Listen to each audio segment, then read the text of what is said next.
Let's talk about catfish hatchery management. Now, when we talk about catfish hatchery management, it covers a whole lot of things and it's, very, very broad. Now, under catfish hatchery management, we have to look at what? The things that is going to ensure that our process is what? Optimum. Right from the point you're selecting your parent stock to the point you're, stripping out your eggs, to fertilization, the environment, the temperature, the water quality, all these are under what? The hatchery management of catfish, okay? So first off, we're going to be talking about selecting your breeders or your parent stock. Now, there are certain criteria that you have to take note of before you select what? A good parent stock, okay? It is very important you take note of this point so as to ensure that you're getting the best of results that you can ever get.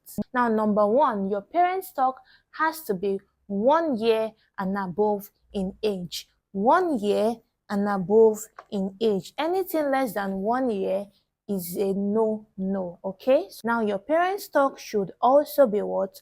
1 kg and above in weight. There are cases whereby you might have a fish that is not up to 1 kg in weight. For instance, you have a fish of 800 grams.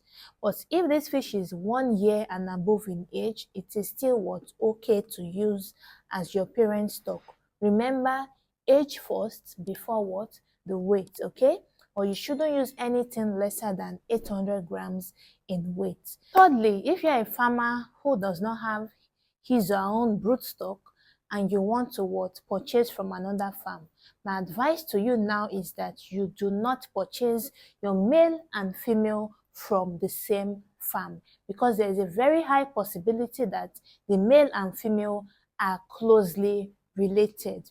When you cross closely related fish, male and female from the same family, it leads to what we call inbreeding. And when you use such type of fish, you can have what we call stillbirths, or your fish do not hatch at all, or their growth rate is slow. So whenever you want to purchase your fish, make sure you're purchasing what? From different farms, okay? You can even go as far as purchasing from a different state. For instance, you're in Lagos, you can get your male in Lagos, you can go to Kano State and get what? The female. So this is going to a great extent, prevent what we call what?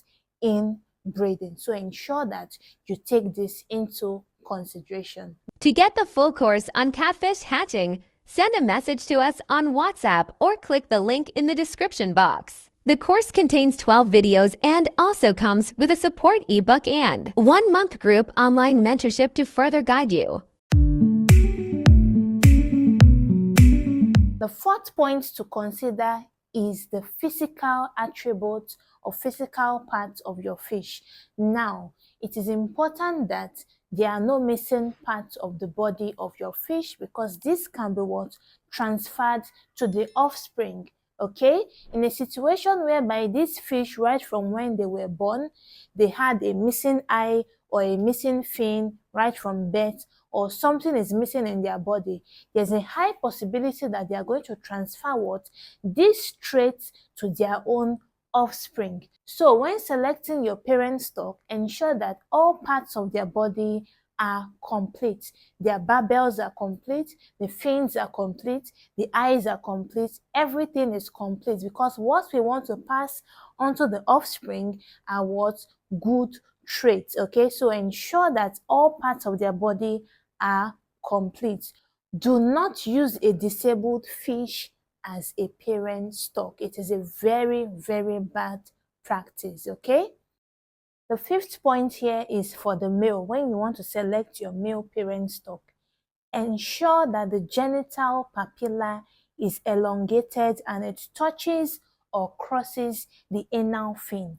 Just like you can see in this video, this is the genital papilla of the male. So once this genital papilla touches what? The anal fin, or it crosses the anal fin, then we can say that this male is also what? Very mature. So this is one of the criteria when you're selecting the male parent stock.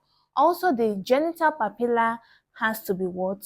Slightly reddish when you press it, or it is just slightly reddish. For the female, The genital papilla should be swollen and slightly reddish. A gentle press on the female belly will release some eggs through the opening of the genital, and the color of the egg can range from light green to deep green or to golden brown. Now, next up is a video showing you exactly how to check if the eggs of your female are very mature and okay. Remember, you can get a color range of light green or deep green, or you can get something as good as golden brown. Now, when you go to the farm where you want to purchase your parent stock, for instance, the female, you tell them to bring it out so that they can press out the eggs and you can check. Now, they are going to bring it out and press out the eggs for you. Now, if you're seeing a color as light green, dark green, or golden brown, then the eggs are good, okay? Anything beyond that, white, it is not okay, or red color, not okay. Now, when you press out the eggs, drop about 2 drops of water on the cluster of eggs that come out. Now, if the cluster of eggs easily separates, that is to tell you that the eggs are good, okay? Now, if this cluster of eggs do not separate, that is to tell you that the eggs are not fully mature yet. Also, when you put some drops of water on the cluster of eggs that come out, if the eggs dissolve, that means it's dissolving into liquid as you drop the water. That means the eggs are not fully mature. And for an egg that is very, very matured, sometimes they come out separated. They don't come out in clusters. That means the eggs are going to come out in single form, like you can see here, okay? So that is how you check for your matured female broodstock.